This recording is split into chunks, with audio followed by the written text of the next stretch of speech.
How could we put our trust in the justice system when they fail us like this? In a statement, the officer accused of applying the chokehold, Daniel Pantaleo, writes, "I feel very bad about the death of Mr. Gardner. The time for remorse would have been when my husband was yelling to breathe. He was murdered." The grand jury has found the evidence is just not there. Not to indict. Refuse to indict. No indictment. No indictment. Thank you, Mrs. Garner, for coming in. I appreciate it. We wanted to have the opportunity to just go over some of the charges that we're prepared to go forward on. And what was he doing? Selling cigarettes. Objection. Do you need some time? This is a little much for me. It's a lot. Mr. Pantaleo, will you please stand? Has the jury reached a verdict?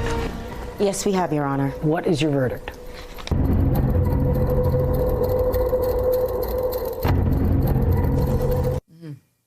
A look at the new film, American Trial, the Eric Garner story.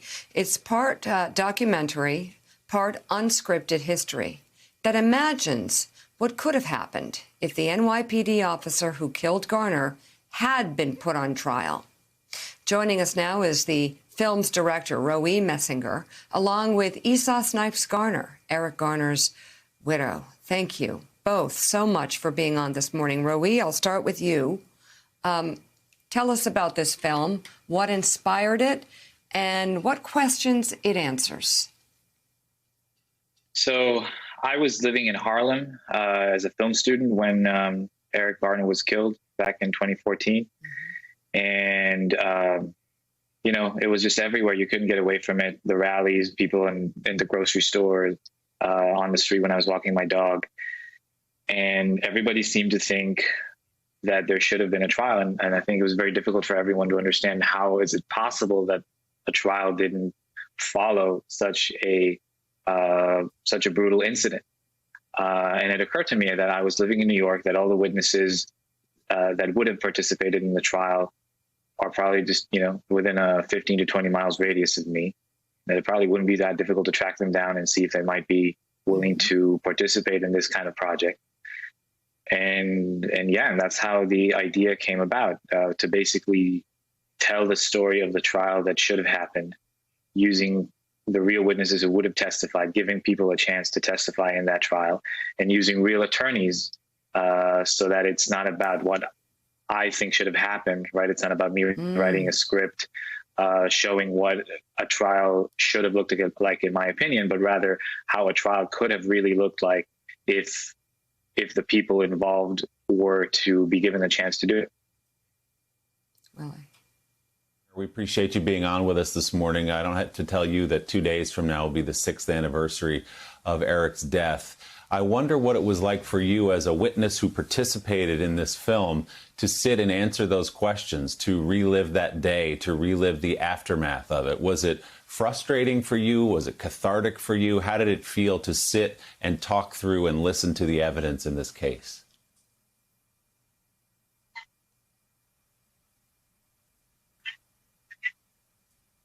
Who are you asking, me or Roe? I think he's asking you, Esau. Oh, well, it was hard for me, of course, because, this is a film to everyone else, but it's my life. It's what happened to me. My husband wasn't the greatest, but he was mine, and he should be here to enjoy the life of raising our grandchildren and everything, and that was taken away from me. I just felt like maybe if people saw what this film bring about, that it would, unfortunately the trial came and went before the film came out, but I was hoping, in some small way that it would get into people's minds and change their minds about the verdict. But, unfortunately that didn't happen, but it was just wishful thinking, I guess, on my part.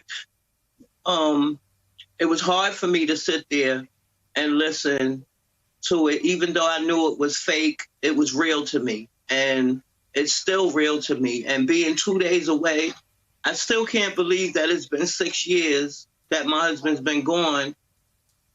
And I miss him every day. You know, people say, you know, when it comes around to July 17th, but no, I miss him every day, every holiday, every birthday.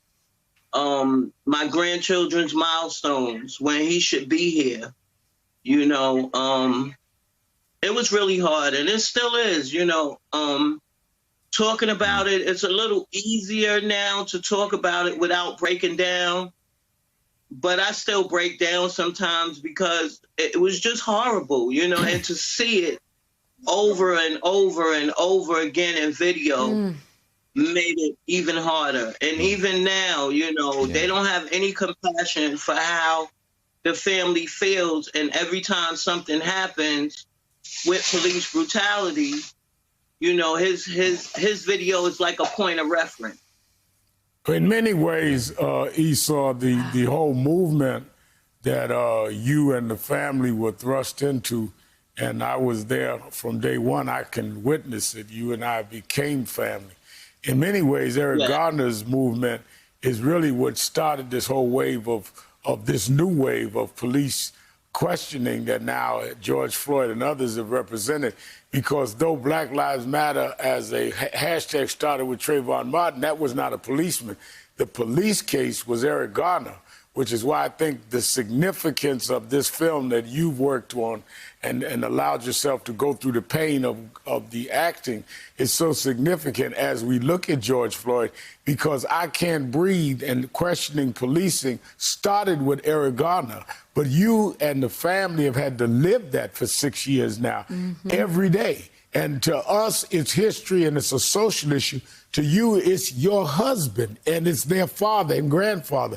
And you lost a daughter in this. So the personal pain of this, I was able to witness. No one could ever explain what they went through as we all try to fight to change the social climate. They still have to live with this. Yes, and you know, Rev, you're my big brother, and you've been there for me since day one, and you continue to be there for me. I can call you at any time for anything, for any reason, even if it's just prayer, you know, anything. You know, I miss you so much, Rev. Let me just say that. And, you know, Rowie, he has become a part of the family through this process, you know, of making the film. You know, Rowie's been there since, I'd say, a year after Eric died. You know, I met Rowie, and I don't know what it was about him, but his ingenuity, his sincerity just shined through from day one. And I just knew that we were a match made in heaven. The film streaming now is American Trial, the Eric Garner story. And we really appreciate this film. Rowie Messinger, Esau Snipes Garner, thank you both. Thank you, Rowie, for taking on this project, and Esau for putting yourself through it so we can learn so much. Thank you both.